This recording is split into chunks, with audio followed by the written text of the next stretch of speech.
Muy bien, durante esta intervención para la Benemérita Sociedad de Geografía y Estadística del Estado de Jalisco, vamos a hablar sobre el viaje de invierno de Franz Schubert.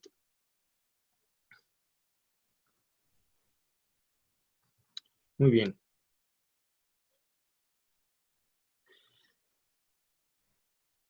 Viaje de invierno, Winterreise, del poeta Wilhelm Müller y Franz Schubert. De lo que vamos a hablar durante esta intervención es de un ciclo de canciones, es decir, un conjunto de canciones o Lieder, que es la canción alemana, que están interrelacionadas entre sí, guardan una coherencia una con otra y forman parte de un todo. En sus orígenes, quienes compusieron esto les dieron nombres como regalo, serie, novela, guirnalda o círculo de canciones, ramo de canciones. Cada una de estas canciones tiene una identidad propia, es cerrada en sí misma, pero hay una idea que está y que las une a todas ellas. Es como si se estuviera contando una historia a través de estas canciones. Eh, el ciclo que vamos a abordar hoy tiene un protagonista, un único protagonista, que es lo que se conoce en alemán con la palabra Wanderer. Un Wanderer es una persona que camina constantemente, camina sin ningún rumbo, camina de día y de noche y camina solo, nunca camina acompañado. Si nosotros buscamos una traducción del alemán, nos da caminante y en inglés una connotación peyorativa, que es la de vagabundo. Ninguna de estas dos alcanza a extraer todos los matices de lo que representaba esta palabra en esta época. Tal vez sonaría mejor errabundo, pero hay algo más. Esta fue una figura que influenció a compositores, a artistas, pintores y poetas. Para conocer un poco más de lo que hacía un Wanderer, tenemos este extracto del poeta Johann Gabriel Seidel, El caminante a la luna. Vago como un extraño, tan desarraigado, tan desconocido, pero en ningún lugar, ay, estoy en casa. Afortunado aquel que allá donde va sigue pisando el suelo de su hogar. El poeta dice que la luna, a donde quiera que va, está en su hogar, pero él no tiene un hogar. También encontramos un texto en la Biblia donde Jesús dice, la zorra tiene donde reposar y el Hijo del Hombre no tiene donde posar su cabeza. Goethe, desde luego, también escribiría hacia esa figura, Canción Nocturna del Caminante. ¿Por qué ha de ser todo dolor y placer? Dulce paz, ven, ay, ven a mi pecho. Aguarda un instante, pronto descansarás tú también. El caminante no se siente arraigado a ningún lugar, es como un forastero en su propia casa. Y esto, desde luego, lo podemos llevar al plano mental, ¿no? No necesariamente tiene que ser en un plano físico. El primer poeta en llevar esto un paso más hacia adelante y dedicar un ciclo de poemas exclusivamente a la figura del caminante fue Ludwig Uhland. Muchísimos compositores pusieron música a sus poemas y en sus bandas líder tiene justamente la número 6 con el nombre Viaje de invierno, que es el título que nos ocupa hoy, pero con el poeta Wilhelm Müller, quien él dijo, es de reconocer y hacer justicia a los banda líder de Ludwig Uhland, que ha dejado tras de sí una larga retahíla de imitaciones. Desde luego que este poeta conocía los textos de Uhland. El viaje de invierno de Wilhelm Müller está escrito en 2 etapas. Son 24 el todo completo, pero lo escribió 12 y 12. En 1823 los primeros 12 aparecen con el nombre Canciones de viaje de Wilhelm Müller, de viaje de invierno, en 12 Lieder. En 1824 escribe otros 12 con el título completo Poemas de los papeles póstumos de un trompista itinerante, canciones de la vida y del amor.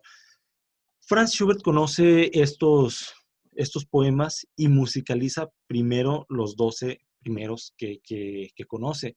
Posteriormente, cuando se da cuenta que hay otros 12, los musicaliza también. Hay un ligero cambio en el orden de los poemas, ya que Franz Schubert, como ya tenía una idea compuesta con los primeros 12, una idea musical, cuando salen los otros 12 tiene que hacer algún cambio y invierte el orden de algunos de los poemas. Y su colección completa de Viaje de Invierno es publicada 6 semanas después de que muere Franz Schubert. Vamos a seguir muy de cerca algunos apuntes del tenor inglés Ian Bostridge. Es además historiador, escritor y es un schubertiano de mucho respeto, que en 2015 publica un libro que fue traducido al español por Luis Gago, un musicólogo, también es referencia para hablar de Franz Schubert. Viaje de Invierno, Anatomía de una Obsesión. Es un libro muy recomendado, que tiene muchísimas aristas, muchísimos temas que aborda.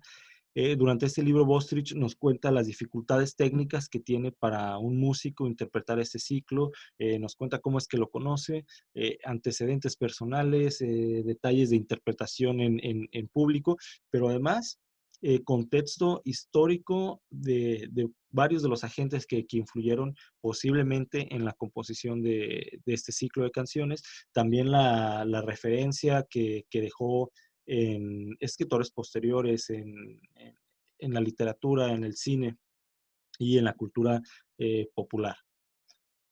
Bien, hablando un poco de la recepción del Viaje de Invierno en sus inicios, tenemos el testimonio 30 años después de que se estrenaron de Joseph von Spaun, que fue uno de los íntimos amigos de Franz Schubert. Él dice: durante un tiempo Schubert presentaba un aspecto sombrío y parecía apesadumbrado. Cuando le pregunté qué le pasaba, dijo por toda respuesta: pronto lo escucharán y lo comprenderán. Un día me dijo: ven hoy a casa de Schubert, otro de los amigos cercanos, voy a cantarles un ciclo de canciones espeluznantes. Tengo curiosidad por ver lo que dirán de ellas. Me han costado más esfuerzo que cualquiera otra de mis canciones. Dice Spaun, nos cantó con una voz llena de emoción, Viaje de Invierno completo. Nos quedamos absolutamente anonadados con el tono sombrío de estas canciones. Y Schubert dijo que le había gustado solo una, la quinta de ellas, el Tilo, a lo que Schubert respondió únicamente: a mí me gustan estas canciones más que las demás y con el tiempo a ustedes también les gustarán. Y muchos de sus amigos que posteriormente les costó asimilar el Viaje de Invierno, después dirían: son las canciones alemanas más hermosas que se han compuesto jamás y constituyen su verdadero canto del cisne. Para muchos de sus amigos íntimos, este ciclo de canciones era una especie de despedida del compositor. Otro de los amigos, Johann Mayrhofer, para él el Viaje de Invierno era la expresión de un trauma personal del compositor. Dice: había estado mucho tiempo gravemente enfermo con la sífilis que había contraído a finales de 1822. Había pasado por experiencias demoledoras. La vida había perdido su color sonrosado. Para él había llegado el invierno. Le había agradado la ironía del poeta, enraizada en la desesperación. Él la expresó con sonidos cortantes. Para Spaun, el Viaje de Invierno contribuyó a la temprana muerte de Schubert. Para mí no cabe duda de que el estado de agitación en que puso música a sus más hermosas canciones, especialmente a su Viaje de Invierno, contribuyó a su temprana muerte. Dice Bostridge: hay algo profundamente mitificador en estos testimonios, especialmente el de Spaun, que tiene algo de Cristo en el huerto de Getsemaní, el desánimo, los amigos que no acaban de comprender y la sensación de un misterio que solo se entenderá tras la muerte. Habíamos dicho que el ciclo de canciones tiene una temática, hay un todo que lo unifica, y pues en este caso el Viaje de Invierno es un ciclo de canciones de Franz Schubert sobre poemas de Wilhelm Müller, cuya temática principal es el amor y las lágrimas.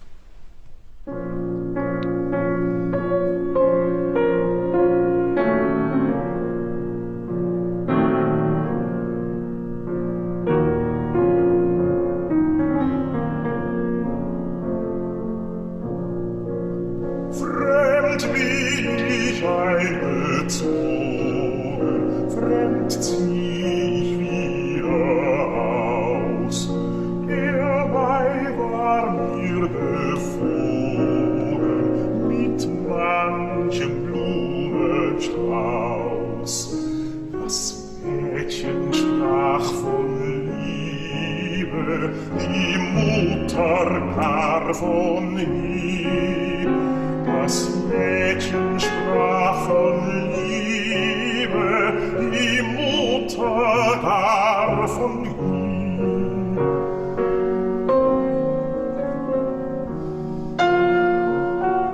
Nun ist die Welt so trübe, ihr Weg gehüllt in Schnee.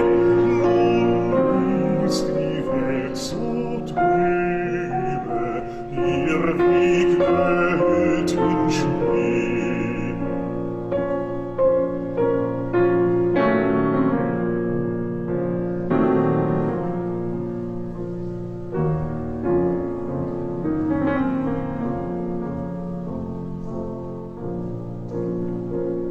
Ich kann zu meiner Reise nicht fehlen mit der Zeit, muss selbst den Weg mir weisen in dieser Dunkelheit. Es zieht ein Mondenschatten als meine Fährte mit. Es zieht ein Mondenschatten als meine Fährte mit.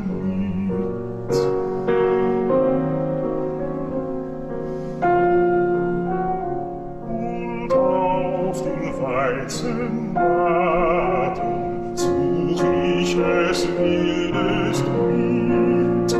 Und auf den Weizenmaten such ich es wildest mit.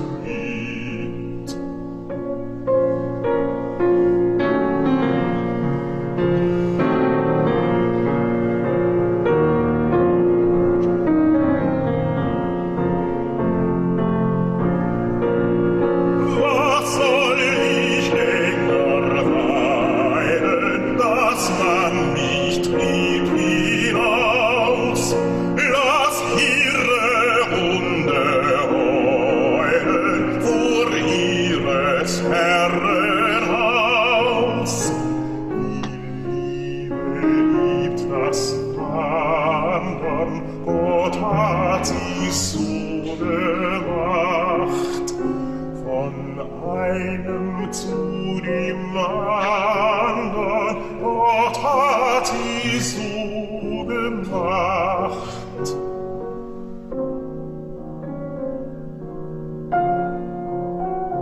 Die Liebe liebt das Wandern, weil Liebchen gute Nacht. Von einem zu dem anderen, weil Liebchen gute Nacht.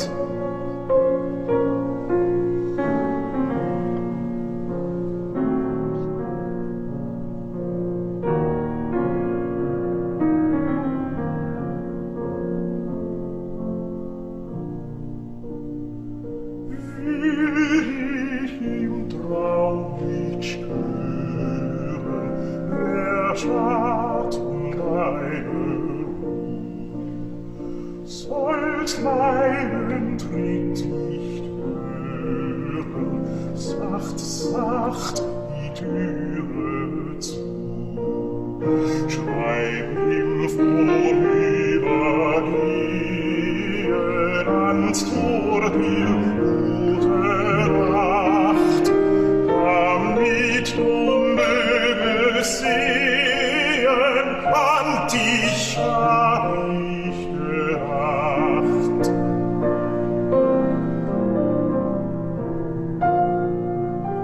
Schreib ihm vorübergehen ans Tor dir gute Nacht,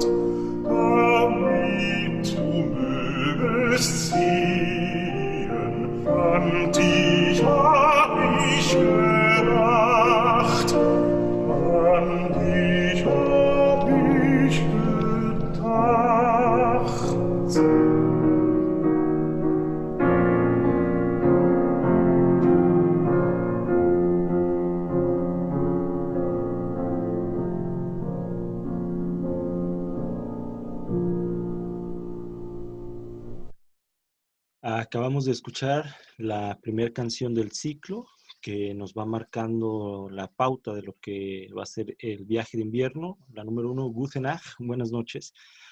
Hay 3 puntos que rescatamos de aquí. El protagonista ha sido rechazado del amor y por ello tiene que emprender su viaje. ¿Ha sido rechazado o no? Probablemente él es el quien lo está rechazando el amor. La muchacha habló de amor, la madre incluso de boda, y al amor le gusta viajar sin rumbo de un lado para otro, así lo ha hecho Dios. Hay algunas preguntas a plantearnos. ¿Qué es lo que lo empujó a marcharse?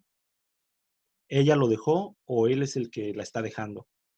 ¿Fue la conversación con la madre sobre la boda una suerte de espejismo esperanzador o una visión de pesadilla para un hombre itinerante y que siente fobia por el compromiso? Eso no nos lo dice, pero son preguntas que hay que plantearnos porque sabemos que el poeta Wilhelm Müller era un lector de Lord Byron, una figura capital en el periodo romántico, este poeta inglés, que a través de sus textos y sus personajes va creando lo que conocemos actualmente como héroe byroniano, que el propio Byron eh, con su vida lo representó. Hay que recordar a figuras como Manfredo, el Don Juan, que son de autoría de este escritor. Aquí hay una serie de atributos que tiene el héroe byroniano. Hay que decir que es una persona incapaz de experimentar amor, o si lo experimenta es un amor imposible. Sufre eternamente, es solitario, es lánguido. Si quiere sentirse vivo debe ser bajo una exaltación breve y destructiva. Sufre sus creencias y luchas, es emocionalmente sensible, extremadamente pasional, con fuertes creencias. Su máximo enemigo es él mismo y generalmente tienen finales trágicos. Un sujeto que está en constante duda acerca de su lugar en el mundo y vive en la soledad de la creación estética. Se ve representado en figuras como el artista, el forastero, el vagabundo, el peregrino, el explorador. El retrato de un héroe romántico como un vagabundo sin hogar y sin vida productiva convencional que en alguna proporción responde a cierta falla en su interior. Este vagabundo está siempre solo y a, a pesar de eso está constantemente dirigiéndose a los únicos interlocutores que tiene posibles, la naturaleza y sus propias fantasías, su propia imaginación o sus propios delirios. En la primera canción sí que se dirige a la amada, que ha sido quien ha iniciado, es la causa por la que ha iniciado este viaje. Cuando paso por tu casa, por tu puerta, te escribo buenas noches para que puedas ver que he pensado en ti. Se está dirigiendo a ella. Pero la número 3 se dirige a sus lágrimas. Lágrimas, mis lágrimas, tan tibias están que se convirtieron en hielo como fresco rocío matutino. Hay otro poema que dice sus lágrimas son tan ardientes que van a derretir la nieve, pero no, estas se congelan. Nieve, tú que conoces mi añoranza, dime, ¿a dónde se encamina tu curso? ¿Me va a llevar a casa de mi amada? Tú que murmurabas tan alegre, río claro y tempestuoso, qué silencioso te has vuelto, ninguna palabra de despedida. Cuervo, extraña criatura, ¿no vas a dejarme? ¿Quieres atrapar aquí mi cadáver cual presa sin tardanza? Desde que él ha salido del pueblo, hay un cuervo que está sobrevolando como un augurio de la muerte. En la posada, que es en realidad un cementerio al que él llega en busca de reposo. ¿Están ya ocupadas todas las habitaciones de esta casa? Estoy cansado y al borde del desmayo. Estoy herido de muerte. Oh posada despiadada, ¿aún así me rechazas? Y en la número 24, cuando se aparece un sanfonista en el camino a través de la niebla y de la nieve, anciano misterioso, me voy contigo. ¿Quieres tocar tu sanfona mientras yo canto?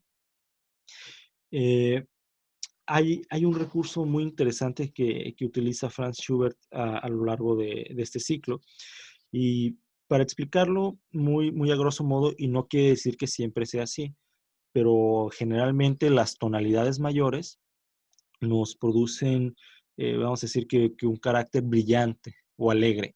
Y las tonalidades menores es un carácter un poco más oscuro, que podemos relacionar un poco más con la tristeza. Casi todo este ciclo está compuesto en modo menor, y cuando Schubert hace uso del modo mayor, es cuando este caminante está alejándose de la realidad o está tomándose una pausa al sufrimiento que está enfrentando. Es el caso del fragmento que vamos a escuchar a continuación, en el sueño primaveral, cuando él está pensando en su amada, el tono es alegre. Cuando se da cuenta que en realidad todo esto fue un sueño, nuevamente sentimos ese carácter trágico.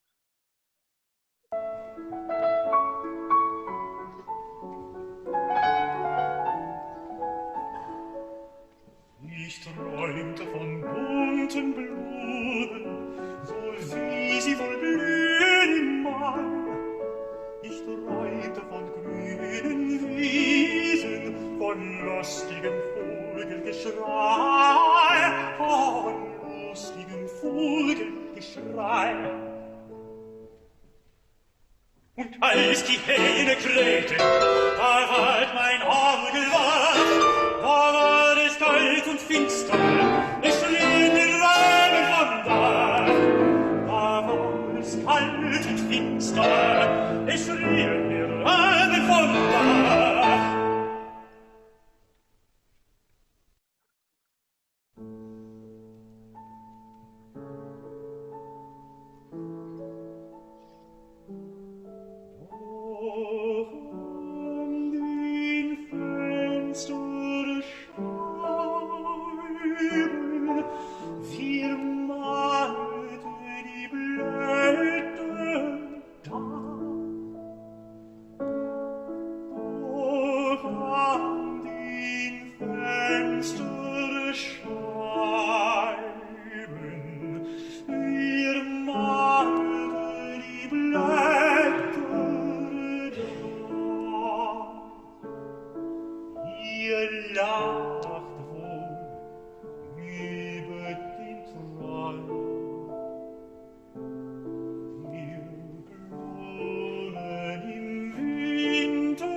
Es algo que también encontramos en El Correo, en la canción número 13, cuando él cree que el del correo trae una carta de su amada, él se sobresalta, pero cuando se da cuenta que no es así, nuevamente escuchamos el carácter trágico.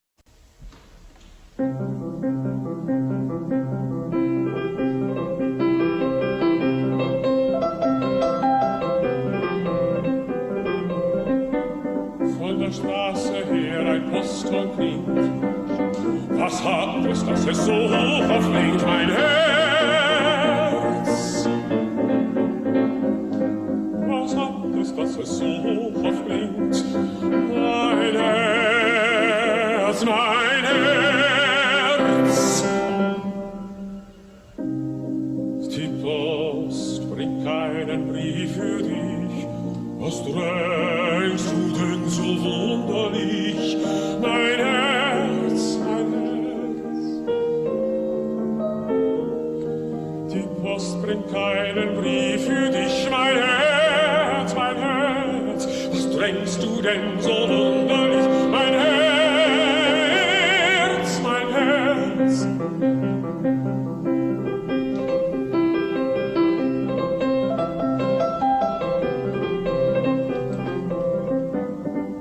Ja, die Post kommt aus der Stadt, wo ich ein liebes Liebchen hab, mein Herz. Wo ich ein liebes Liebchen hab, mein Herz, mein Herz. Willst du einmal hinübersehen und fragen, dort mag gehen, mein Herz,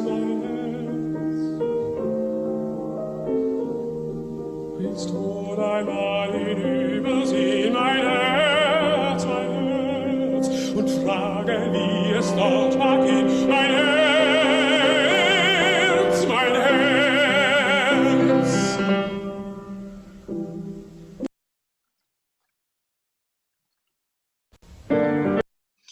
Eh, este, este viaje de invierno es una cascada, una lluvia de diferentes emociones, donde principalmente pues, las lágrimas. Pero en la número 22, traducida como valor o como coraje, eh, el caminante, a diferencia de en el correo, donde le habla en un tono amable a su corazón y se pregunta por qué está tan exaltado, por qué está tan alegre si no hay nada para él en valor, le habla completamente diferente.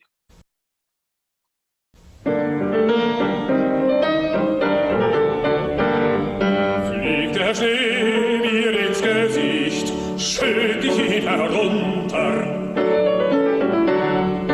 Wenn mein Herz in Rosen spricht, sing ich hell und munter.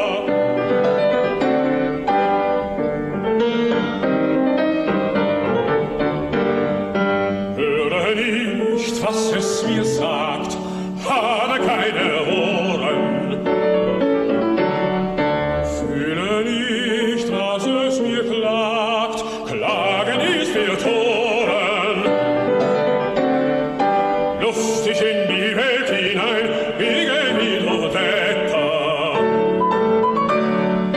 Will kein Gott auf Erden sein, sind wir selber Götter. Lustig in die Welt hinein, gegen Wind und Wetter. Will kein Gott auf Erden sein, sind wir selber Götter.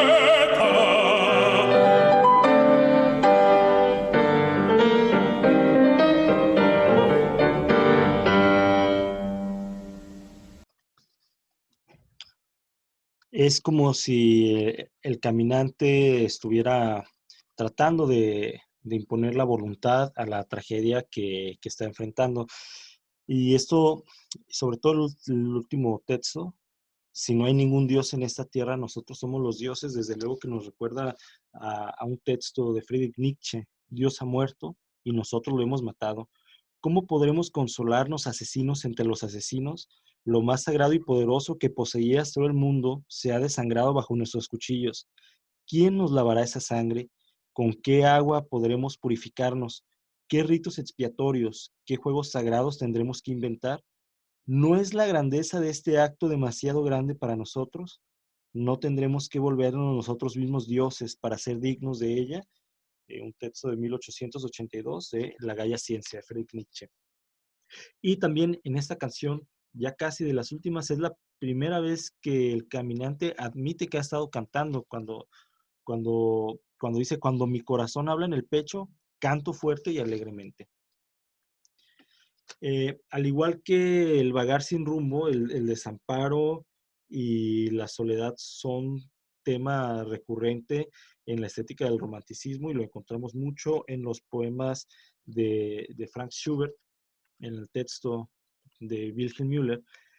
Y estos paisajes invernales, esta imagen de caminantes solitarios, nos recuerda mucho, o se ve muy representada en la obra pictórica de Caspar David Friedrich, el pintor ícono del periodo romántico, que en un dibujo de 1810 él se haría un autorretrato como un solitario de aire monacal y mirada demoníaca, trabajando en la soledad monástica de un estudio semejante a una celda, donde no tenía la sensación de estar en casa, ni siquiera cuando estaba en su propia casa.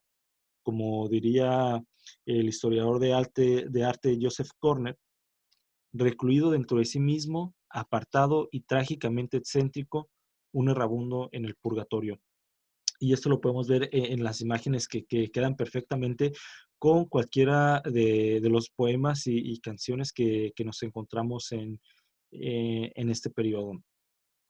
Perfectamente hace referencia, puede quedar muy bien con la posada, por ejemplo, esta imagen, el cazador en el bosque y el ave que está posada en ese tocón, nos puede recordar al cuervo que iba sobrevolando al caminante, nuevamente referente a la posada. Y esta nos puede recordar esta canción de Coraje o Valor, donde este caminante ha conseguido superar la tragedia y conseguir una cumbre. Hay una lectura que se hace mucho de este cuadro, que es probablemente el más representativo de la época, donde dice no es un cuadro realista porque no lleva ropa de alpinismo, lo que quiere decir que no es realista. Está en una cumbre y lleva un bastón, lo que quiere decir que le ha costado trabajo llegar hasta esa cumbre. Y está posado de espaldas, dando la imagen de que podemos ser cualquiera de nosotros. Este deseo de superación que encontramos. Nuevamente la soledad, los paisajes de personas solitarias. ¿Qué tienen en común estos autores que estaban tan inconformes con la realidad que les había tocado? Probablemente que no se sentían pertenecer a ella. Tenían puntos en común. Ellos vivieron en territorios de lo que había sido el Sacro Imperio Romano Germánico, que se disuelve con Napoleón, y que se resucitó a medias en el Tratado de París de 1815, que perseguía preservar la integridad territorial de los Austrias con su capital en Viena, y se puso freno a cualquier expresión de nacionalismo alemán. Estaban de alguna manera impedidos a expresar su nacionalismo. Alemania no existía como tal como nación. La soberanía era un concepto difuso. Muchos de estos jóvenes participaron en la guerra contra Francia, incluso Müller participó como soldado en el movimiento nacionalista, y Franz Schubert celebró este movimiento en sus canciones. Otro detalle importante a señalar es que había mucha inconformidad, ya que el sueño de la unidad alemana se había perdido, y tras el Congreso de Viena, que fue un encuentro en el que se buscaba que una vez ocurrida la derrota de Napoleón, se volvieran las ideologías políticas al antiguo régimen antes de la guerra. Había una inconformidad entre los jóvenes que estaban convencidos de que combatieron en una guerra justa y aquellos que decían el rey llamó a todos y todos fueron. Vivir en esta época como alemán y también en Viena, en todos esos territorios, era vivir como un forastero en su propio país. Poetas como Goethe, en este extracto que tenemos, diría, feliz aquel que sin odio se aparta del mundo y tiene un amigo al pecho y goza con él. Este deseo de aislarse, de aislarse del mundo, de recluirse, pues tiene desde luego causas personales, psicológicas, pero también el contexto político en el que estaban viviendo. Parecía que ellos preferían mejor crear su propio mundo. Esto es uno de los conflictos que tiene el romántico. Hay una realidad y hay un mundo ideal. El mundo ideal que ellos tienen no concuerda con el mundo real, y la imposibilidad de empatar estos dos mundos pues le hace vivir en este desamparo, en esta inconformidad, y por eso es que él crea su propio mundo y se aparta. Algo más que hay que señalar sobre Franz Schubert, que contrae sífilis. Sabemos que él, en una ocasión, yo estaba tocando en una orquesta juvenil la Sinfonía número 8 de Franz Schubert, la inconclusa, y pues estábamos con una serie de profesores profesionales que nos estaban dando algunas sugerencias y apoyando técnica, pero también cómo interpretar la obra, que sonara a lo que Schubert quería escribir. Y una maestra nos dijo, imagínense un hombre que era muy tímido, que solo se dirigía con su más cercano círculo de amigos, y quien no entregó su amor salvo a prostitutas. No tuvo un amor correspondido, Franz Schubert. ¿Por qué? Había una ley nueva en la época del compositor, la ley de consentimiento matrimonial, en la que todo aquel hombre que quisiera casarse tenía que demostrar que tenía ingresos suficientes para mantener a una familia. Sabemos que Franz Schubert había solicitado un puesto para trabajar como profesor, y que este se le negó. Un día después de que él recibiera la noticia de que no había sido aceptado en el trabajo, él escribió esta entrada a su diario que dice: el hombre se asemeja a una pelota con la que juegan el azar y la pasión. Esta frase me parece extraordinariamente cierta. Dichoso aquel que encuentra un buen amigo y más dichoso aquel que encuentra en su esposa una verdadera amiga. Para el hombre libre la pareja es una idea horrible en estos tiempos. La cambia bien por una melancolía, bien por una tosca sensualidad. Monarcas de estos tiempos, ¿ven esto y callan o es que no lo ven? Como habíamos mencionado, el viaje de invierno corresponde al último periodo de vida de Franz Schubert.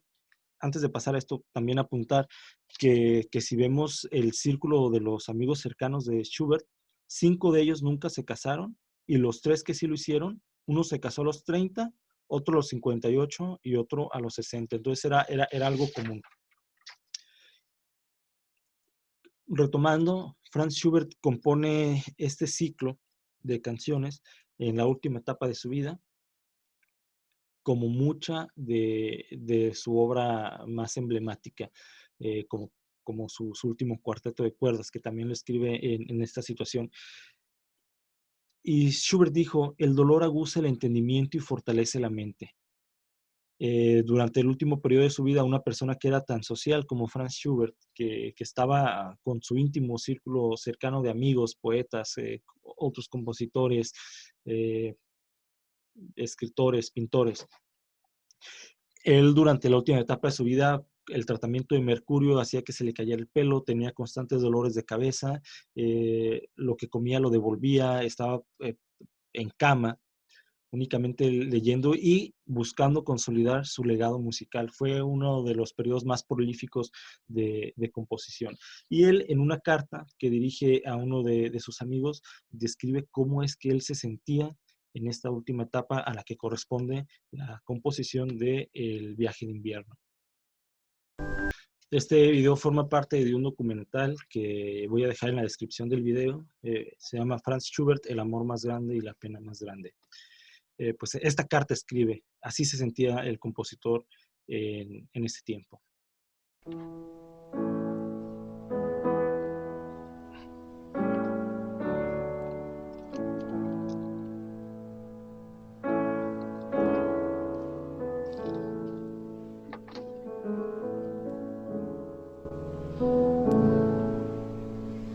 Treue Sonnen sah ich am Himmel stehen, hab lang und fest sie angesehen.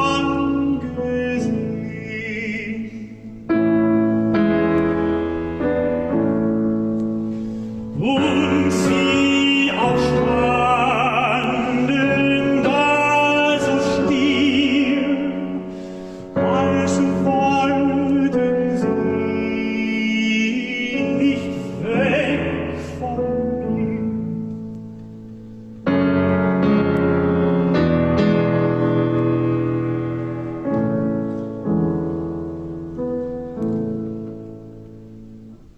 Ach, meine Sonnen seid ihr nicht, schaut an, doch ins Angesicht.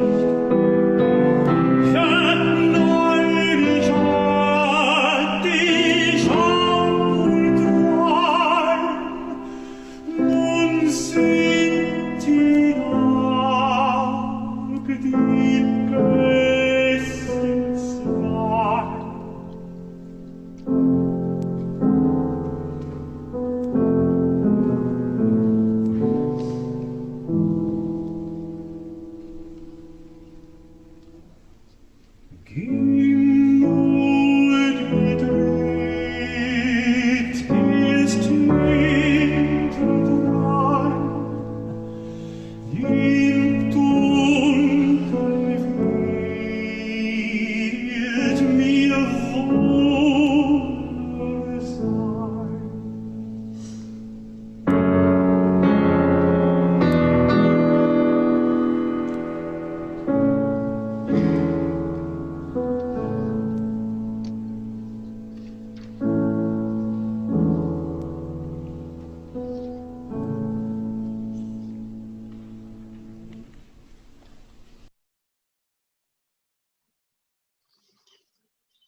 Mm, Personalmente, eh, este, la interpretación que hace en público Bostrich me parece que es un deleite escucharle y verle, porque creo que su expresión corporal en el escenario, su desenvolvimiento escénico, refleja el espíritu de este hombre que, está, que está caminando y vagando.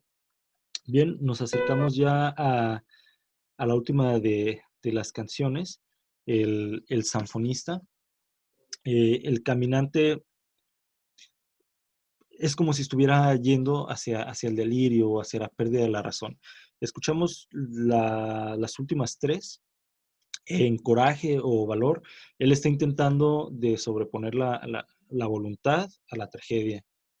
En la canción siguiente ya nos baja de esta intensidad anterior donde si Dios no está en la tierra, nosotros somos dioses, y ahora él ya está pidiendo dejar este mundo y así abandonar el sufrimiento. Y en esta última, el caminante ve a lo lejos a un sanfonista, a un anciano que está tocando una sanfona, y él le pregunta si quiere que lo acompañe, y él toca su sanfona mientras él canta, como si este anciano misterioso fuera una especie de lo que le viene para futuro a él, estar vagando eternamente. Hay una canción de este ciclo que se llama La cabeza gris, donde el protagonista dice que la nieve se ha caído de su pelo y se da cuenta de lo negro que es. Mi juventud me produce pavor. Sabemos que es un joven el protagonista. Y aquí se está encontrando con su yo futuro.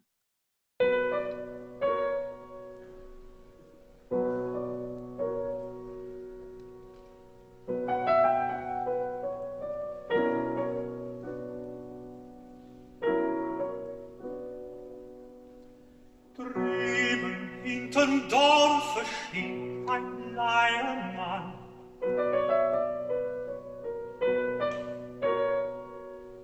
Und mit starren Fingern dreht was kann.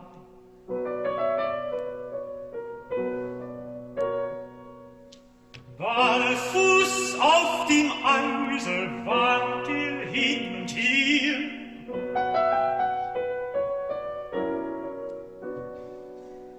Und sein kleiner Döller bleibt ihm immer näher.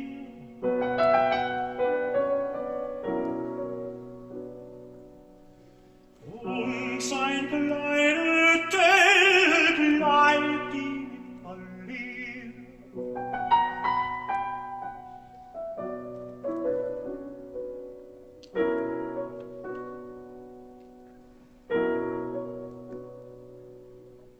Keine mag ihn hören, keine sieht ihn an.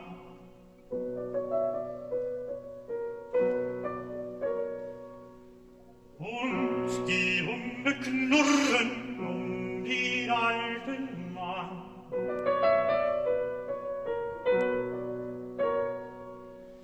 Und er lässt es gehen, alles wie es will.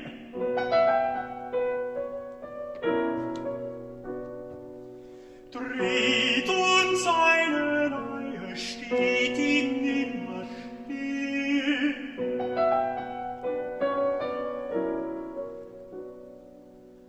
Dreht und seine Reihe steht ihm immer still.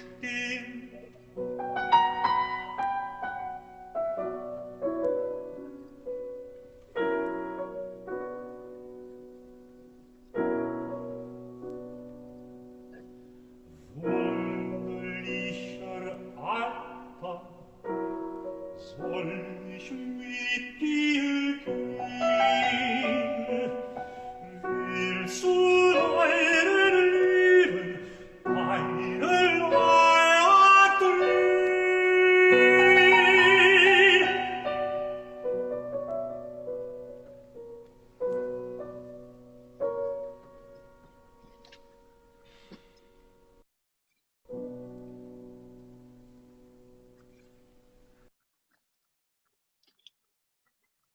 Algo muy importante del final del Viaje de Invierno en comparación con el final que tiene La Bella Molinera, que es otro ciclo de Franz Schubert sobre poemas de Wilhelm Müller, es que este no tiene un final cerrado. En La Bella Molinera, el joven aprendiz de molinero pues tiene un final trágico también, pero muy evidente. Él termina arrojándose al río, que fue el compañero que siempre lo acompañó, y termina suicidándose. Y en este final no tenemos un final tan trágico. No sabemos qué va a pasar con el caminante. Si la respuesta del sanfonista es un sí, podemos pensar en el eterno retorno, ¿no? Él va a continuar caminando y vuelve a empezar el ciclo. Quiero cerrar con esta cita de Bostwich. Nos sentimos atraídos por un alma obsesivamente confesional, aparentemente un exhibicionista emocional, que no va a suministrarnos los hechos, pero esto nos permite aportar los hechos de nuestras propias vivencias y convertirlo a él en nuestro espejo. Cualquiera puede hacer suyo este viaje. Creo yo que este es el poder de la música, es el poder que tiene el arte cuando es capaz de tocarnos a tal punto de que nosotros ponemos nuestra propia historia en él. Cuando nosotros nos sentimos identificados con una imagen como el caminante sobre el mar de niebla, que a pesar de las tribulaciones conseguimos dar algo más y posicionarnos en esta cumbre, entonces eh, cambia nuestra manera de percibir el arte. Personalmente, este ciclo me ha acompañado en 2 ocasiones que lo he sentido como un amigo, ¿no? Me parece un poco extraño y justamente ha sido en invierno. La invitación es a escucharlo, hay que, hay que leer los textos para entender qué es lo que se está diciendo.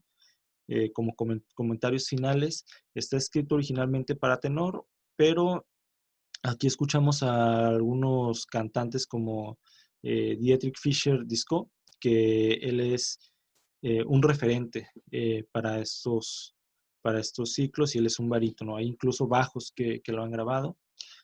Bostwich, este último que escuchamos, el autor del libro, pues es para la voz para la que está escrita. Hay que recordar que el primero que lo cantó fue Franz Schubert. Probablemente los escribió pensando en él ser el, el intérprete. En la descripción del video voy a dejar algunos enlaces que pudieran resultar de interés para adentrarse un poco más en el mundo eh, de Franz Schubert, de Caspar David Friedrich y de los poetas de esta época.